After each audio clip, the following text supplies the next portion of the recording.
I am TaRita Johnson. I'm the Director of Career Development at Calvin College, and today I will be talking to you about leveraging your social media brand. There are many ways that people are doing this today online. They're also doing a lot of videos on YouTube. If you do a search, you will see many students today. Many of them have assignments to do a social media brand presence video, so there's a lot of interesting stuff out there. So what's a brand? A brand really is your trademark that encompasses, but not limited to, your beliefs, your values, your actions, and abilities. When we think of brands, what are some popular brands that you all think of? Nike. What's their brand image? Just do it. All right, very good. What else? McDonald's. It's your kind of place. Others? Burger King. Have it your way. What else? It's amazing. There are many, many brands. It's amazing how you guys can just rattle that off and remember that. We want people to be able to do the same thing about us in a positive way. In the Bible, Proverbs 22:1, it states that a good name is to be more desired than great wealth. Favor is better than silver and gold. And so we want to make sure as believers that we are representing the Lord in the right way. And so our presence online, in person, is very critical. Also in Matthew 5:16, it says, "Let your light so shine before men that they may see your good works and glorify your Father which is in heaven." And so we want to keep these things in mind when we think about our personal brand. So why is your brand important?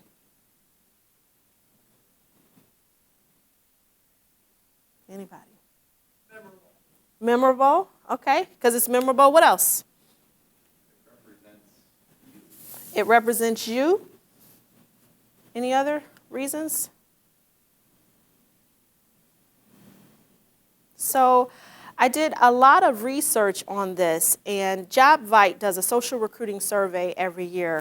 For the 2014 survey, it went to the top areas that recruiters use to find students and employees for jobs. 94% of recruiters will go to LinkedIn. When I worked in talent acquisition, we spent thousands of dollars on LinkedIn for every recruiter to have a seat so that they could go behind the back door and be able to source candidates for various jobs.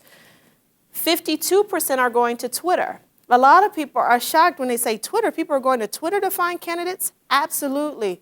When I recruited, oftentimes I would even tweet out jobs, and I used certain sites that would tweet it on its own several times so that people could see. And I've actually hired off of Twitter before. 21% going to Google, 66% of recruiters going to Facebook. Why do you think they're going to Facebook? They want to learn more about the candidates. I come from HR, so we were very compliant, and I would often tell hiring managers their Facebook is their own thing. It's social, it's personal. We don't want you pulling up their Facebook pages or their Instagram accounts, but guess what? They did it, and they would come to interview rooms like, "Did you see this? Did you see this on Facebook?" And so it's very important that people are aware that what you post on Facebook makes a difference. 15% are going on YouTube. So right now, a big trend, as I talked about early on, are people doing these brand videos on YouTube. Now, you have to be careful because everybody has access. So whatever you have out there, everybody can see. So if you're saying where you come from, where you live, and all of these things, then you're giving a lot of people personal information that you want to be careful about. So what are some of the pitfalls of social media? There are many consequences to inappropriate use of social media. Loss of employment and/or potential opportunities. So I'm going to tell you a story about a young woman by the name of Justine. I'll just say her first name. She was 30 years old in 2013. She was on vacation. She was traveling from New York to South Africa to visit her family. And she, en route in the airport, made a lot of derogatory tweets.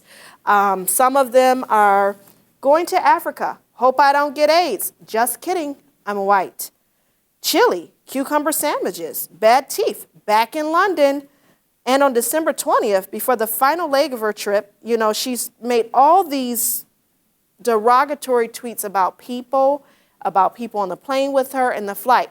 The irony of this whole thing is she was the senior director of corporate communications at a major company. Senior director of corporate communications. So you would think that she would know better. And unfortunately, after she got off the flight, her phone was blowing up. People were leaving messages like, you need to call me right away. I'm sorry this happened to you. So needless to say, she had to be terminated. So very derogatory messages that people tweeted out further and responded to. There are many, many stories. If you Google online, I didn't want to put people's picture up, but there are many, many stories.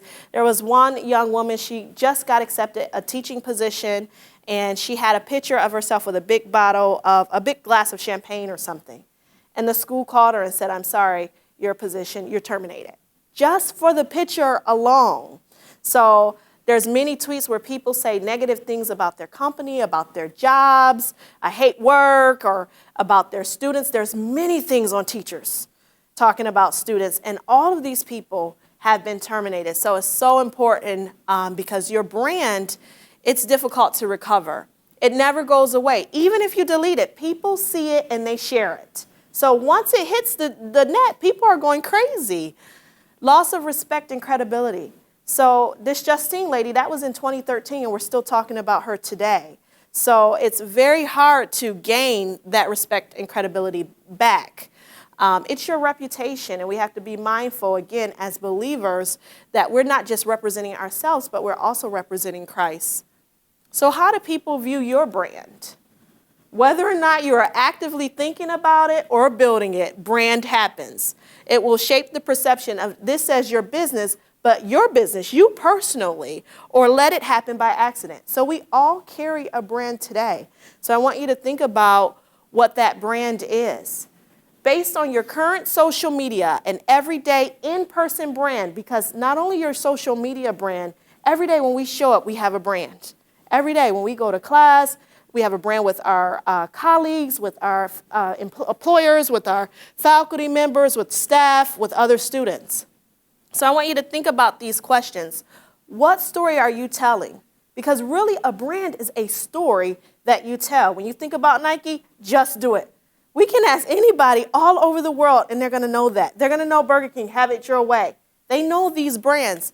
When I used to recruit, I was at the University of Michigan, and I was next to Apple.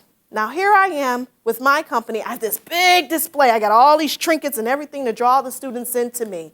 Apple literally had one pull-up with the Apple and a blank table, and the person sat there. My people I'm like, you don't sit down. We stand up the whole fair. They're sitting there with their hands folded, and they have a line a mile long because that brand for Apple is so powerful. Nothing, a blank table and a pull-up shade. That's it.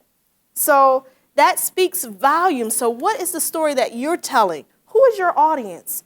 So when we think about online, who are we really tweeting to? Who are we Facebooking, Instagramming, Pinterest, whatever we're doing? And who would you like to be your audience? I think it's so important to think about, this is what my current brand is, and this is where I really want to be. This is who I want my audience to be. How do people perceive you? Because really a brand is about how you make people feel. So perception truly is reality. So even if you didn't intend it to be that way, if it's how I perceive you, then that's the brand. And that transcends. Are you credible? Are you empathetic?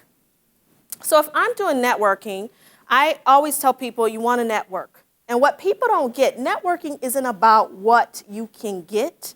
It's really about what you give. And so people can read if you're authentic. They can read if you're credible. If you say you're going to do something, are you going to do it? They can read if you're empathetic when it comes to others. What are your God-given talents, gifts, and abilities? When you're able to identify these, you're able to develop your brand. How will you use these gifts to serve others? Where do you need to grow? So it's also important for us to know, where do we need to grow? So my brand is this today. Maybe I had trouble with X, So I need to approve that because that's going to affect my brand. I'll tell you a brief story. I used to work with a lady several years ago in a big corporate company, and she wanted to be a manager. And they told her, no, people don't see you in that light. They don't see you at all. I kid you not. She took that advice, and instead of quitting the job or saying, I don't care, I'm going to do what I want to do, she literally changed her brand. And I had never seen a person do this because it's very hard to change perceptions. So she changed who she associated with because she knew that impacted her brand. She wanted to be a leader. She started hanging around the leaders. She did what the leaders did. If they were down at coffee, she's down at coffee. Next thing you know, this lady was a director of talent acquisition at a major company. And I watched her in that company, the same one where she didn't have to leave. She did get elevated to a manager and a team lead role, but eventually took that and leveraged it to a director role. I watched somebody actually repair their brand, and she took the advice from them and didn't get upset about it. What are your values? Your brand says a lot about your values. So we talk about being authentic, and people can read when people are truly genuine. So if your brand is connected to what you truly believe in your value system, you will naturally be authentic. You want to think about, what legacy do I want to leave? So when I'm tweeting things online, when I'm putting pictures up, when I'm in person, when I'm in classes, when I'm at work, when I'm with staff, what's the legacy? What do I want people to say about me when I leave there? So what's a strategy? You got to build a brand strategy. So just like the toilet paper one, whether you do it or you don't, we all have a brand. So I'm going to play with you a little bit. What would you say your brand is?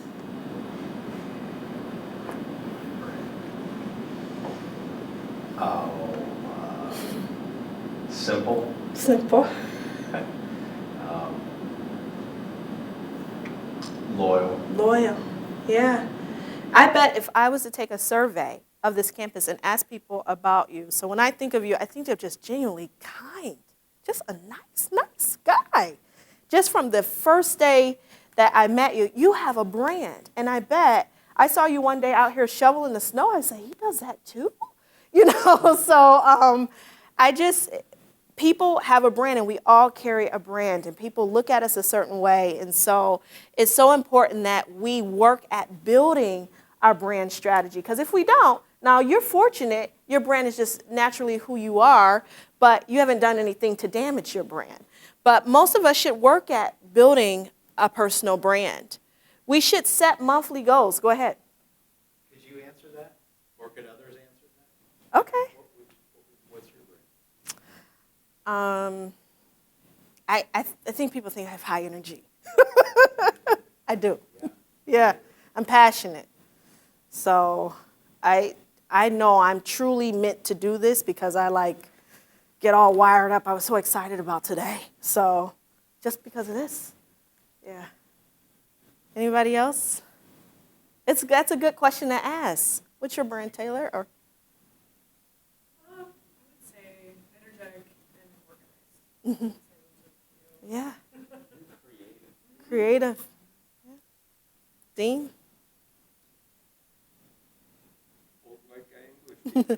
No, you have a very powerful brand. So before I've ever met you, I heard about just all the prestige and, oh yeah, Dean, he's worked on the educational framework. I said, I got to meet this Dean Ward.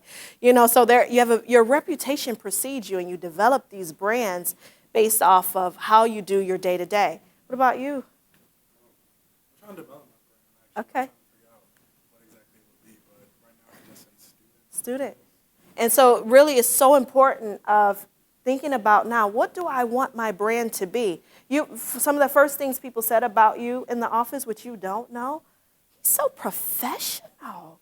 We've listened to Jonathan answer the telephone. He's got this professional etiquette. Then they tell me a secret and tell me you worked in your parents' business or something, so you've got this down. So you already, after only being here a short time, have established a brand. And so you want to work on that. You want to set monthly goals. So if we're talking about social media, for instance, LinkedIn. So how many of you have a LinkedIn account? Okay. Everybody, if you're comfortable with having a LinkedIn account, you should have a LinkedIn if you're comfortable. Once again, that's putting your information out there, but it's like a professional Facebook, and we'll get to that later. But a monthly goal for me, for instance, is to push out articles on LinkedIn in relation to careers. So anything about interviewing, and what I notice when I do it, I get a lot of people liking it, giving feedback, forwarding it, because that's the brand that I want to have. I want people to see that you can come to me. I'm going to help you if you're looking for a job or opportunity.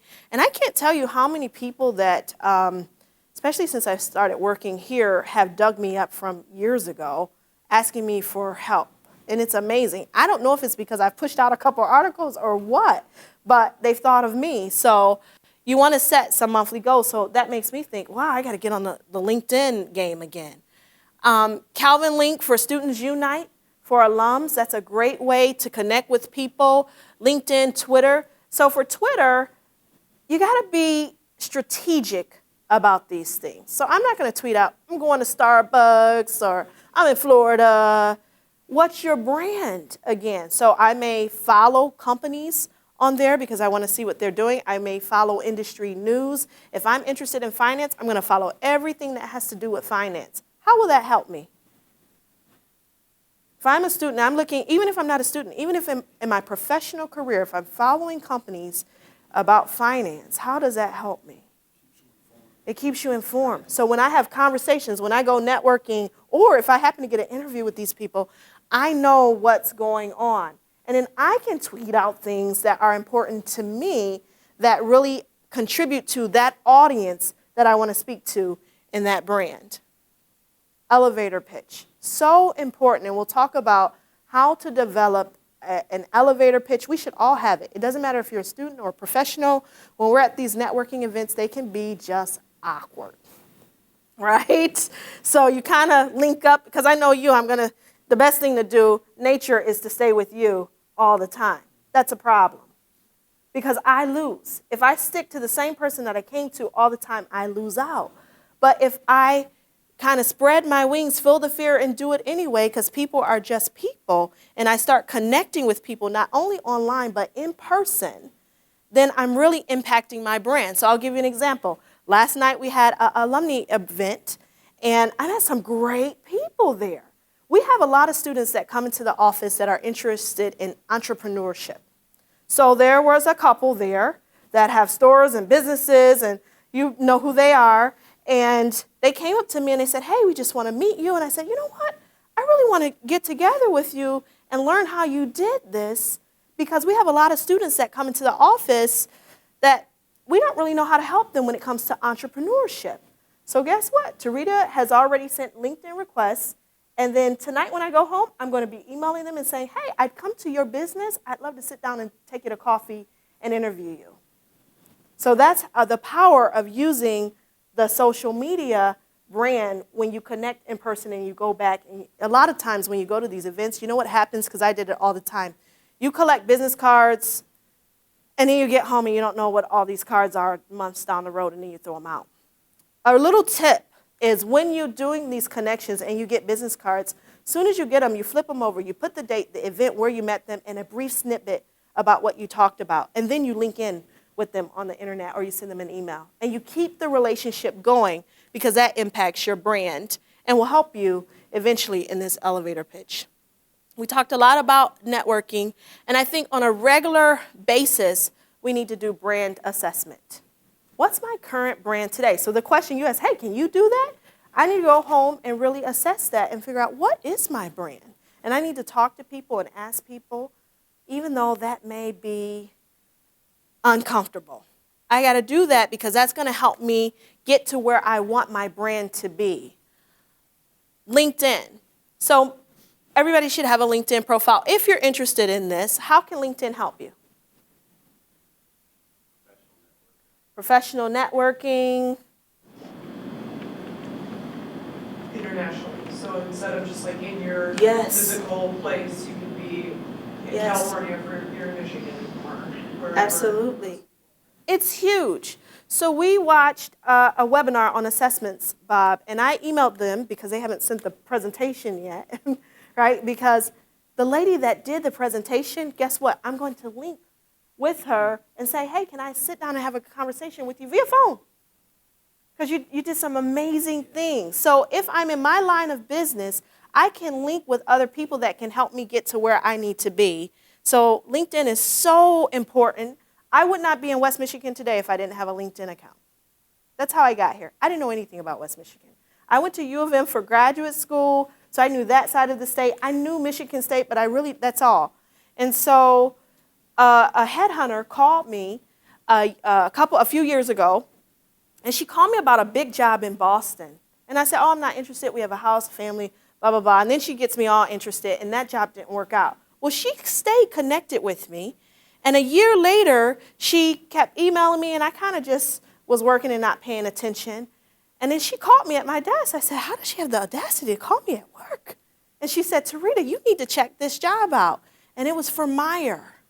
And so they fully relocated me here, and that's how I got to West Michigan. At the same time that she called, I had other people calling for other jobs just based off of LinkedIn, and I felt kind of special. I said, what are they saying out there? Why are these people calling me? My husband got called a lot because he was in audit, and they do a lot of recruiting this way. But I told you, we paid for all of our students quite a pretty penny to have access to LinkedIn so they can go and build candidate pools. So if you have a LinkedIn account, LinkedIn will show you and say, you've had 20 people view you today.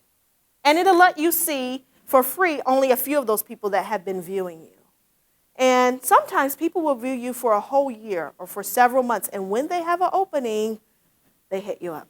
So it's just so many things with LinkedIn. So I just did a random Google search on student LinkedIn profiles that I thought, and some really good ones came up. And so this guy came up, and TaRita put recruiter hat on again. So I sent him a message. I thought your LinkedIn was really impressive. Do you want to have a conversation? Because I thought this student is really amazing. And I know a lot of people in the field that he wants to go in. Isn't that powerful? So I know a lot of recruiters, even though he probably is already pretty well connected, where I was just impressed. And I thought, well, I could help him get a job if he's looking or needs one, which he probably doesn't. So he's got a great profile picture. I mean, his collar is up, but he's got obviously a tie. Yeah, so he's professional, he's smiling. There's not like a dog or, him with headphones in the background, because you see those. I know he goes to Babson's College. I know that's a really good school because I used to work in financial services. So I get that and used to recruit these students. So he's got all this stuff. As you go further, not only does he have this, he has a published article that he writes about breaking the generation of first-gen college students. I want to talk to this guy. He is going to be something great. Then he has a summary. So I am a young professional and student leader in my senior year at Babson College, a first-generation college student. That sticks out to me because we have a lot of first-generation college students that go here. And here he is. He obviously has a passion about it because he put his published article there. So he had a really good summary that I liked. In addition to that, you know how you get those, you can endorse people for skills. So several people have endorsed him. On the side, you see he's great at public speaking. 99 people have given him an endorsement for public speaking. So I know something else. As a former recruiter, and really I'm always a recruiter, I'm like, wow, this guy is really great. How can we use him or help him? So I see all of the things that people have said about him that have endorsed him. In addition, I thought, this was such a great profile for me, and I'll tell you why. Because many students tell me, I don't have any experience. What do I put on a LinkedIn profile? Well, when I was a recruiter and looking at people through LinkedIn, if you had a lot of stuff like this, 9 times out of 10, I'm going to call you versus a blank page. And so he even puts honors and awards down there. So I can see his awards. I can see that he was an Association of Black Accountants. I see that he also put his volunteer experience in causes. I know he wants to join a nonprofit board. Now, what if I was somebody that was working on boards and like to look for young talent for boards? Or I'm sure I know people that do. So by doing that, there's other people like me that have vested interest in people like this. He talks about what he cares about. So I know he really cares about kids, obviously first generation education. So he had a lot of great things on his profile. And so all students, everybody can have a profile that really attracts talent. So definitely a professional picture. And here at Calvin, we are doing our first career conference, and we're bringing in a photographer to take professional LinkedIn pictures. So I would encourage you all to come and get a professional picture taken for this purpose. First and last name, no nicknames or inappropriate emails, boobokitty.com, all of that. It's got to be professional. At some point, your social and professional brand have to blend because it's the person of who you are. I don't want to be a different person at home than I am at work. I may be a little bit more casual, but who I am at my core is the same. Your education, concise but informative headline. You can customize your URL for LinkedIn so you don't have a bunch of funky numbers or symbols afterwards. A summary about yourself, experience. You can even include a brief company overview. So what if they don't know Calvin College or somewhere that we work? You could give an overview of what that is. So on mine, and I have some work to do on my profile, I put our graduate outcomes report. You know why? Because I'm trying to pump up Calvin College. So I've got a lot of employer friends or people I'm connected to. I want them to know that 75% of our graduates get jobs and 25% of them go on to professional education. That's pretty good. So I put that outcome in case people want to click on it. Honors and awards, special projects, and this goes for not just students. Sometimes in our professional lives, we do certain projects that are really big initiatives or very strategic. We should include that. Recommendations and endorsements. So you can ask a lot of people. For when I worked at the bank, I have 26 recommendations on my profile from those people because I just asked. What could they say? Either you like me or you don't. Do a recommendation or not. So you can get recommendations from every job that you've worked or even your student jobs. These are the things that make your LinkedIn profile stand out. So what are some tips? You ask somebody for a recommendation and you can approve if you want to post it. So you don't have to post them all. Social networking, very important. So I'll give you another example. I have a friend that wanted to work at Disney World. So I said, I used to be a recruiter. So I linked with every recruiter at Disney World I could find. Now, they didn't call me back yet, but I was determined until she said, well, TaRita, I'm not interested in that anymore. I was determined to get her resume, because I know she's top talent, into Disney World. Because I was like, it's easy. All these people profiles are out here and they're looking for good talent. I know that from sitting on the other end that recruiters are always looking for good talent and candidates are always looking for companies, and sometimes we don't know how to match. Connect with alums. This is huge. So at the Calvin Alumni event last night, a young lady stopped me and she said, I've been looking for a job for 10 months. She sat in the corner the whole time. I said, you need to get up and network. These Calvin people are connected. Your potential job can be in this room. So also, on LinkedIn, there's a Calvin page. Any educational institution that you have gone to, this is so powerful because Calvin alums want to help Calvin alums. And it's really an underutilized and underused resource. Follow companies. That way you can get to see when they're advertising jobs. On LinkedIn, you can even see the jobs that are out there. When I worked at Meyer, we used to pay for SEO optimization so that our jobs would appear at the top. We wanted people to see them. And then on LinkedIn, so I'm going to tell you behind the scenes. So on the employer side, we could see if we had 50 people that clicked to just view our job. And then it would bring you a list of the 50 people with their pictures and everything. Guess what? That's a pot of gold for a recruiter because they know that you clicked on it, so now they can potentially source you for the job if you're a good candidate. Join groups. This shows what you're really interested in. So, I'm going to join groups like the National Association of Colleges and Employers because that's what I did. When I was recruiting, I had a lot of different groups on there. So very important.